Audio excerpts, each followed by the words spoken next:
Hai Sobat MK, ketemu lagi kita di channel Seputar MK. Sobat MK, dengan maraknya pesta demokrasi negara kita, para Sobat MK pasti familiar dengan informasi tentang pembangunan untuk ibu kota negara, di mana nantinya ibu kota negara kita tidak lagi di Jakarta, melainkan terletak di Kalimantan Timur, yaitu di Kabupaten Kutai Kartanegara dan Kabupaten Panajam Pasir Utara.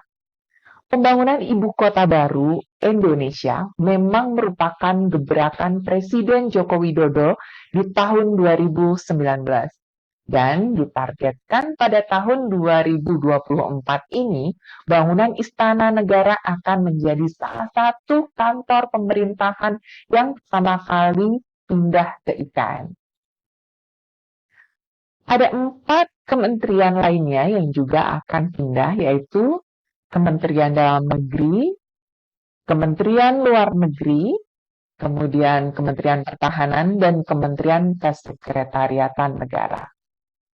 Mengutip dari website ikn.go.id, ada 8 prinsip ibu kota negara. Yang pertama yaitu mendesain sesuai dengan kondisi alam. Di sini dijelaskan bahwa lebih dari 75% kawasan hijau di kawasan pemerintahan IKN. 100% penduduk dapat mengakses ruang terbuka hijau rekreasi dalam 10 menit. 100% konstruksi ramah lingkungan untuk setiap bangunan bertingkat institusional, komersial, dan hunian. Yang kedua, Bhinneka Tunggal Ika. Dengan penjabaran 100% integrasi seluruh penduduk, baik penduduk lokal maupun pendatang. Kemudian 100% warga dapat mengakses layanan sosial atau masyarakat dalam 10 menit. Dan 100% tempat umum dirancang menggunakan prinsip akses universal, kearifan lokal, dan desain inklusif. Yang ketiga, terhubung, aktif, dan mudah diakses. Yang dimaksud dalam poin ketiga ini adalah 80% perjalanan dengan transportasi umum atau mobilitas aktif. Kemudian 10 menit ke fasilitas penting dan simpul transportasi umum. Kurang dari 50 menit koneksi transit ekspres dari kawasan inti pusat pemerintahan ke bandara strategis pada tahun 2030. Prinsip keempat, rendah emisi karbon. Instalasi kapasitas energi terbarukan akan memenuhi 100% kebutuhan energi IKN. 60% peningkatan efisiensi energi dalam bangunan umum yang baru di tahun 2045. Selanjutnya adalah net zero emission di IKN pada 2045. Kemudian prinsip kelima yaitu sirkuler dan tangguh. Jadi 10% dari lahan seluas kawasan pemerintahan IKN tersedia untuk kebutuhan produksi pangan. Kemudian 60% daur ulang semua timbunan sampah di 2045. Dan 100% air limbah akan diolah melalui sistem pengolahan pada tahun 2035.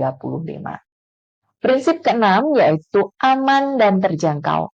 Dengan semangat menjadi 10 kota terbaik menurut Global Livability Index pada tahun 2045. Semua permukiman di kawasan pemerintahan IKN memiliki akses terhadap infrastruktur penting pada tahun 2045.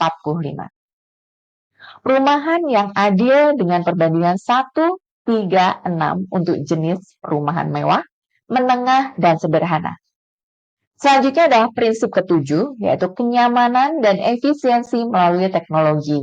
Ditargetkan memperoleh peringkat very high dalam perangkat e-Gov Development Index oleh PBB. Dan target 100% konektivitas digital dan TIK untuk semua penduduk dan bisnis. Kemudian lebih dari 75% kepuasan bisnis dengan peringkat layanan digital.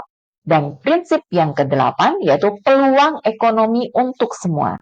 Ditargetkan 0% kemiskinan di IKN pada tahun 2035. PBD per kapita negara berpendapatan tinggi. Kemudian rasio Gini regional terendah di Indonesia pada tahun 2045. Nah, dari sini kamu sudah bisa ngebayangin masa depan ibu kota baru kita belum? Silahkan komen dan kasih pendapatmu ya.